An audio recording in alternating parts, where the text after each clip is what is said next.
Those injuries, those deaths, all unintentional. Not so, witnesses say, in the case of babies born alive in the clinic.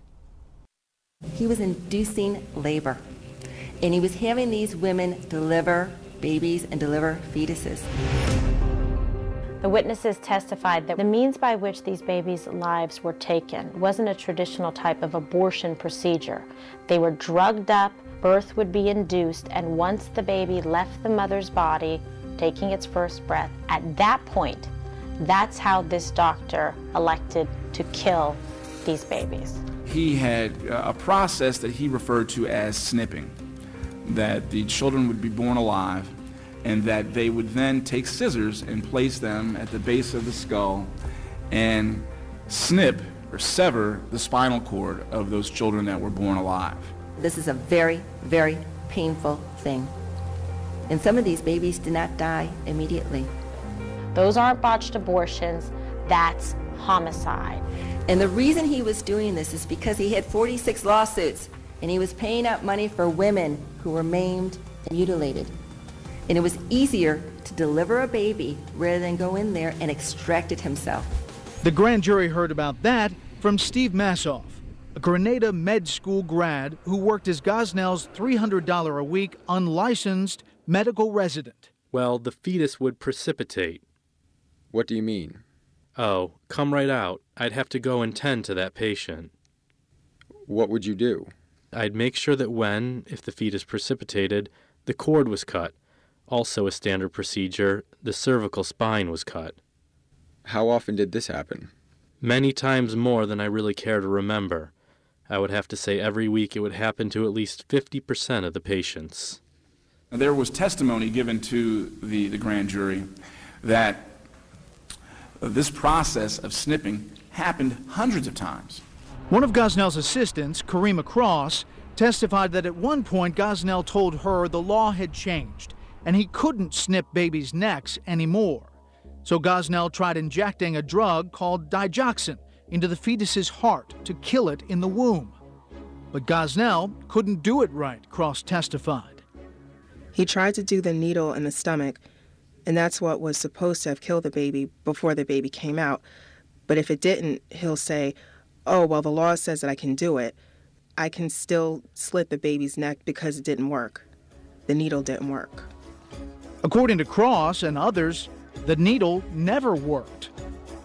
So, the grand jury found Gosnell stopped trying it altogether and reverted to his old system of killing babies after they were born. I think there's a lot of evidence here that it didn't matter to this doctor one bit whether he killed the fetus inside the womb or outside the womb. As a matter of fact, it was clear that in his late-term abortions, he was using medications to dope up the patient and try to get the baby out and then kill it outside the womb. The babies allegedly born alive never got names. The grand jury would refer to some by letters, starting with baby boy A. Baby boy A is born, and they are so alarmed at the size and the development, all the features, all the body parts. They took photographs because they were horrified. This was something that was terribly wrong, what was happening there, and they knew it. Gosnell's sonogram records say the mother was 29.4 weeks pregnant. That's well beyond the legal limit for an abortion in Pennsylvania.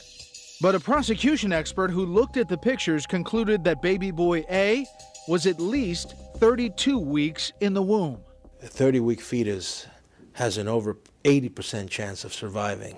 I have delivered babies at 24 weeks, and now they come and see me, and they're high school students, and so 30 weeks, come on. Karima Cross told the grand jury that baby boy A was breathing when she saw Dr. Gosnell, quote, just slit its neck and then put the body in a shoebox too small to hold him.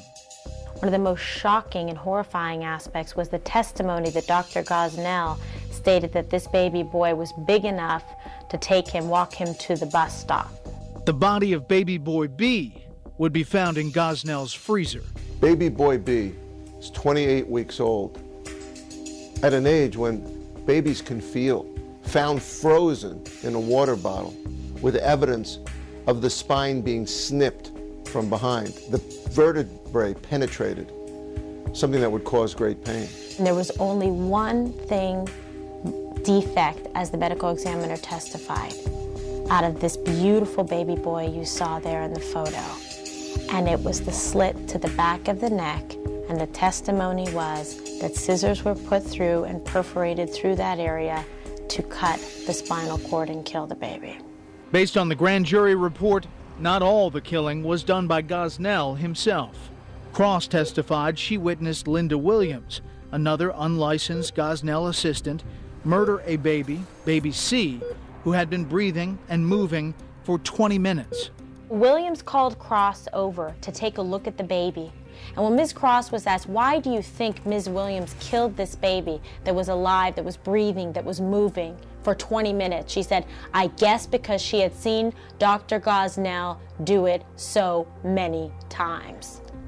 Some deliveries did not happen on an operating table. There were women who, because they were given so much medications, they were going to the bathroom and they would deliver babies into the toilet. In the later stages of a pregnancy, the only thing holding the baby in place is often a tight cervix. But a drug like Cytotec, when it's administered, relaxes the cervix. So a woman could be literally sitting in the bathroom and deliver a baby. That's a live birth. When baby D, 10 to 15 inches long, was delivered in a toilet, Gosnell's assistant, Adrian Moten, took over. Moten reached in where this little baby, swimming, trying to save its own life and get out of the toilet, grabbed the baby and slit its neck. Moten has admitted to killing live babies, quote, a good 10 times. According to testimony, others just watched and did nothing. Baby E is a baby that Ashley Baldwin, one of the witnesses, testified that she saw in the procedure room. She heard the baby whining, making crying noises. The baby was alive. When the doctor came out of the room, the baby was dead. She saw the baby thrown in the trash like garbage by Dr. Gosnell. Have you ever seen a horror movie where you hear a baby crying in a room and the murderer goes into the room and then the baby stops crying? That's baby E. Massoff testified he personally cut the necks of multiple babies and assisted when Gosnell snipped the necks of live babies F and G. Baby G is the last murder victim named by the grand jury, but the panel believes Gosnell killed many more babies outside the sight of his compliant staff. We know that Dr. Gosnell would perform the latest of late-term abortions on Sundays when none of his other staff members were present, when only he and his wife would come into the clinic. And we really have no way of accurately determining beyond a reasonable doubt how many children met their demise as a result of these Sunday late-term abortions. Despite Gosnell's alleged steps to avoid detection, it's hard to believe that sooner or later his enterprise would not be found out.